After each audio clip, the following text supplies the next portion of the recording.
الحمد لله حمدا كثيرا طيبا مباركا فيه نحمده ونصلي على رسوله الكريم أما بعد.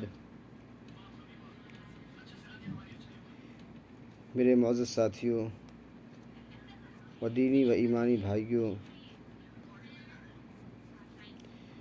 میں مختصر طور پر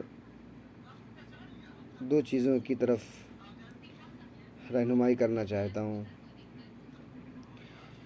کہ ہر چیز کے دو پہلو ہوتے ہیں، ایک ظاہری ایک باطنی.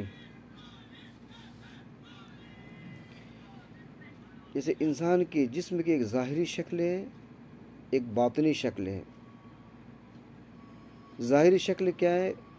انسان کی باڈی، انسان کا یہ جسم، یہ اس کی ظاہری شکل ہے.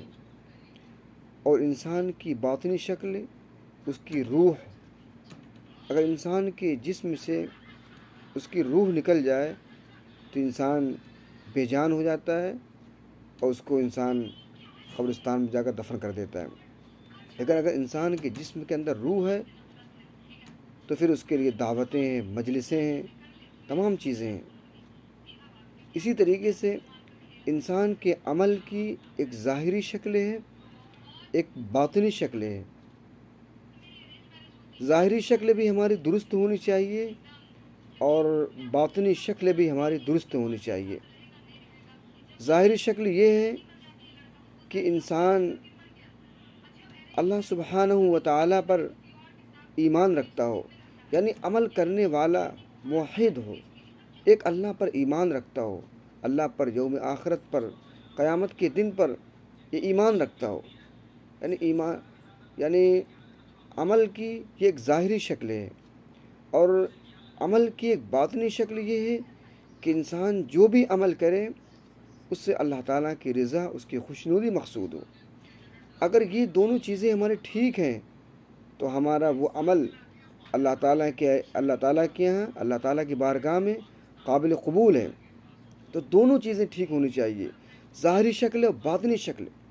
اس کی دو مثالیں میں آپ کے سامنے پیش کرتا ہوں کہ 3 شخص تھے جو بظاہر بہت ہی نیک کام کیے تھے، بہت ہی اچھے کام تھے، لیکن چونکہ نیت کی خرابی کی وجہ سے وہ عمل اللہ تعالیٰ کے قابل قبول نہیں ہوئے. ان میں سے ایک شخص وہ تھا جو اللہ تعالیٰ کے راستے میں اپنے مال کو بہت خرچ کرتا تھا. اللہ تعالیٰ نے اس کو دولت دی تھی تو اس دولت کو اللہ تعالیٰ کے راستے میں ہر جگہ پر خرچ کیا جہاں پر اللہ تعالیٰ کو خرچ کرنا پسندیدہ تھا، محبوب تھا. لیکن اس کی نیت میں خرابی کی وجہ سے، کہ اس کی نیت یہ تھی کہ تاکہ لوگ مجھے سخی کہیں، یہ نیت کی خرابی کی وجہ سے اللہ تعالیٰ کے اس کا یہ عمل قابل قبول نہیں ہوا. دوسرا شخص وہ تھا جو اللہ تعالیٰ کے راستے میں شہید ہوا. بظاہر یہ بہت ہی پسندیدہ عمل تھا، لیکن چونکہ اس کے اندر ریاکاری، شہرت اور نام و نمود کے لیے اس نے کام کیا تھا تاکہ اسے لوگ بہادر کہیں، تو اللہ تعالیٰ کے یہاں اس کا یہ عمل اللہ تعالیٰ کے قابل قبول نہیں ہوا. اور تیسرا شخص اور تھا. تو اس طریقے سے تینوں شخص تھے، بظاہر بہت ہی نیک اور اچھے کام کیے تھے، لیکن نیت کی خرابی کی وجہ سے ان کا یہ عمل اللہ تعالیٰ کے ہاں قابل قبول نہیں ہوا. اسی طریقے سے 3 شخص وہ تھے جو بظاہر دنیاوی کام تھے، لیکن چونکہ اللہ تعالیٰ کی رضا اور اللہ تعالیٰ کی خوشنودی مقصود تھی تو اللہ تعالیٰ نے انہیں، ایک غار میں پھنس گئے تھے تو اللہ تعالیٰ نے وہاں سے، اس غار سے ان کے لیے نکلنے کا راستہ ہموار کر دیا، آسان فرما دیا تھا. ان میں سے ایک شخص وہ تھا جو اپنے ماں باپ کی خدمت کیا کرتا تھا، اور دوسرا شخص وہ تھا جس کے یہاں ایک مزدور کام کیا کرتا تھا اور وہ مزدور اپنی اجرت چھوڑ کر چلا گیا تھا. پھر جب وہ واپس آیا اس مالک کے پاس، اس مالک نے اس اجرت کو اس کے پاس واپس کر دیا. اور تیسرا شخص وہ تھا جو اللہ تعالیٰ کے ڈر کی وجہ سے گناہ کو چھوڑ دیا تھا۔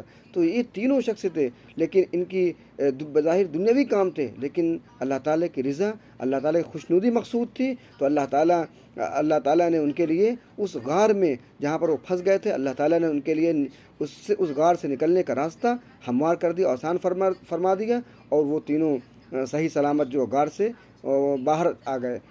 تو اس سے یہ پتہ چلا کہ عمل کی دو شکلیں، ایک ظاہری اور باطنی شکلیں، دونوں ہمارے درست ہونی چاہیے، ظاہری شکلیں بھی اور باطنی شکلیں۔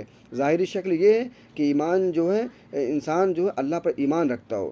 ایمان کے بغیر کوئی بھی عمل اللہ تعالیٰ کے یہاں مقبول نہیں ہے، چاہے وہ جتنا ہی اچھا عمل ہو۔ اگر کوئی شخص اللہ پر، یوم آخرت پر ایمان نہیں رکھتا، تو وہ چاہے جتنا ہی اچھا عمل کر لے، اللہ تعالیٰ کے یہاں اس عمل کی کوئی ویلو نہیں۔ تو ظاہری شکل یہ ہے کہ پہلی شرط یہ ہے کہ انسان اللہ پر، یوم آخر پر ایمان رکھتا ہو، اور دوسری صورت یہ ہے کہ انسان جو عمل کرتا ہو اس سے اللہ تعالیٰ کی خالص رضا اور اللہ تعالیٰ کی خوشنودی مقصود ہو، تب وہ عمل اللہ تعالیٰ کے یہاں قابل قبول اور مقبول ہوگا۔ اللہ تعالیٰ ہم سب کو کہنے سننے سے زیادہ عمل کرنے کی توفیق عطا فرمائے۔ وآخر دعوانا الحمد للہ رب العالمین۔